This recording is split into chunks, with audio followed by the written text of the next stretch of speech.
Desalination has become one of the most exciting ways that governments and local governments could respond to the need and the increasing need for water, both in our cities and for our agricultural needs. This was raised by a few students actually in the first assignment. So I'd like to call your attention to an article in the Economist. The recent Economist, it talks about water generally. It has an entire spread about water, and it's a good resource to learn about the state of water in our world today and the conflicts that are brewing over it. Currently, we have several countries that are interdependent on the same river, for example. And so those are ways that we easily have found historical and contemporary conflicts over such a precious resource. It's considered a public one. I'd like to start this article by a line that's kind of buried in the center of this reportage, and it says that all water is public good. From the moment a raindrop leaves a cloud, it is the state's property. All water is a public good. From the moment a raindrop leaves a cloud, it is the state's property. And that's one of the central arguments that this doesn't really address here, because I'll just skip to, as I always with the Economist, you have to go to the end to find out what are the sustainable questions, because that's after they've discussed the economically viable parts. And so they ask, of course, what happens to the water that the people, the companies use to turn into desalinated water that we can use for other things. I'll get to that in a moment. But the central question I want you to have in the back of your mind is, who owns the seawater?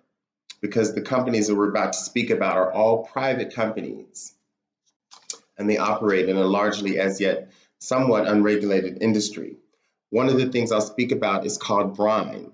When you extract water, usable water, when you take the salt out of it, the remaining part is a drudge, which is called brine. It's really salty drudge of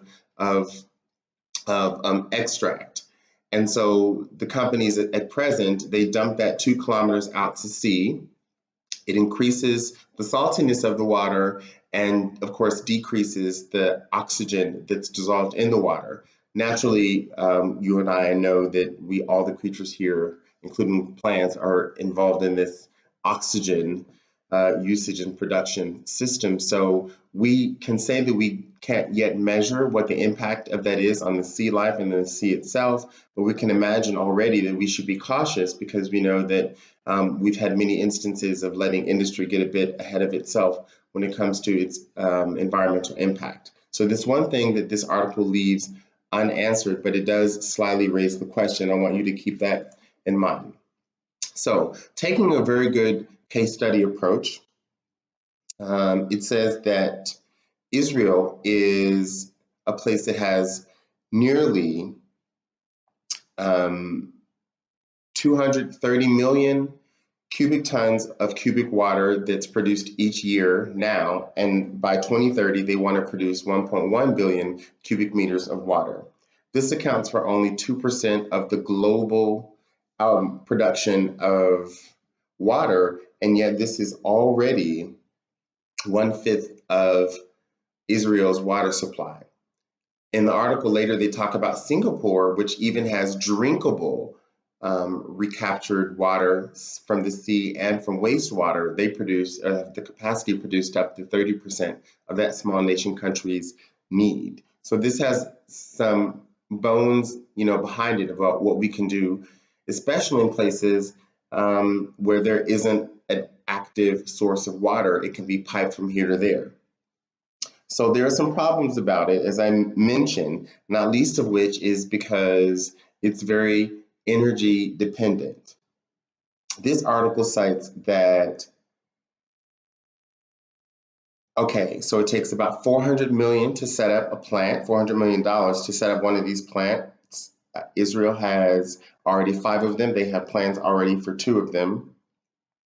But then there's this issue of energy. 1/2 to 2/3 of the cost of desalination is just in the energy itself. They don't break it down whether or not that energy is in somehow in the usage in the factory itself or in transporting it, and there's a lot of piping that goes on both in terms of getting the water from the sea to an inland factory, or in piping out the brine itself, and then therefore transporting the water even further to municipal places or other places where people could use it, including in agriculture.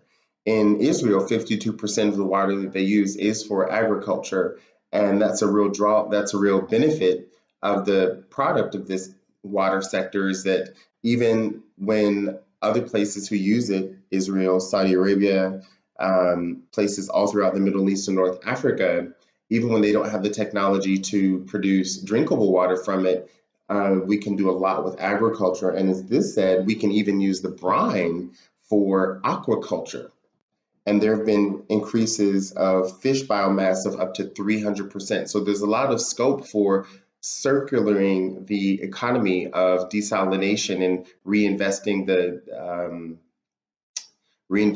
products of it, and looking at the brine as a product and not just as a waste to dump out at sea, but using that to, again, use fish biomass in other parts of our food chain so that we become less dependent on raping nature.